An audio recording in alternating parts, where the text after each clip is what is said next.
আসসালামু আলাইকুম রহমতুল্লাহ।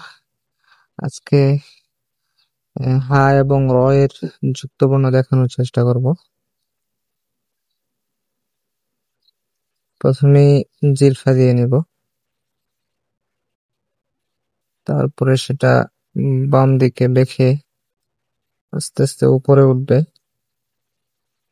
এবার ডান দিকে বেঁকে নিচের দিকে নামবে,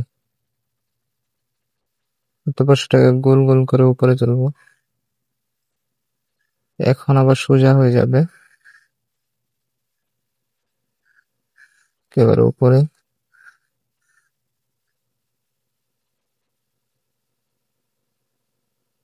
তারপর জিহ্বার মাথা গোড়ার সঙ্গে লাগাবো, তারপর ওই জায়গা থেকে আবার নিচে হালকা নিয়ে আসবো মাঝ বরাবর।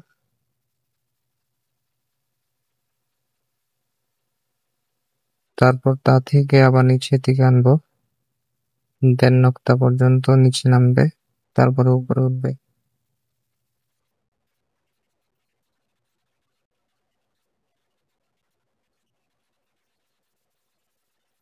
এখন র এর জন্য নিচে নামাবো, র এর পেট লেখার জন্য। তো র এর পেটটা গোল গোল করে হবে, গোল গোল করে নিচের দিকে যাবে।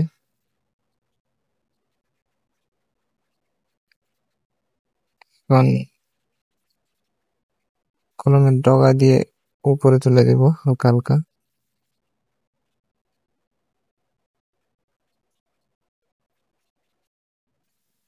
র এ মুরসালা হায়ের সঙ্গে যুক্তবর্ণ লিখতেছি,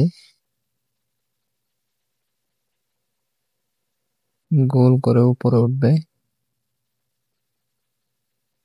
করে সোজা যেয়ে হালকা একটু বেঁকবে, তারপরে ওই জায়গা থেকে আবার একটু বেঁকে আসবে ডান দিকে, তারপরে বাম দিকে 2 নক্তা পর্যন্ত নিচে নামবে।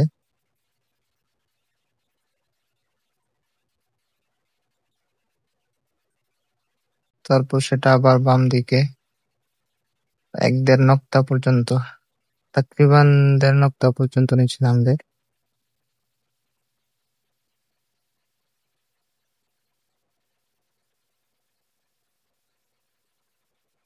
অতঃপর মুরসালা র নিচে হালকা হালকা গোল গোল করে যাবে।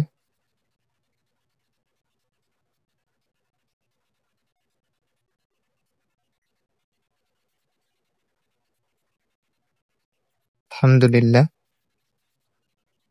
হা এর সঙ্গে র এ মুদাওয়ারা এবং মুরসালা আলহামদুলিল্লাহ মোটামুটি লেখা হয়েছে। এখন আমরা পরিমাপ করে দেখাবো আপনাদের।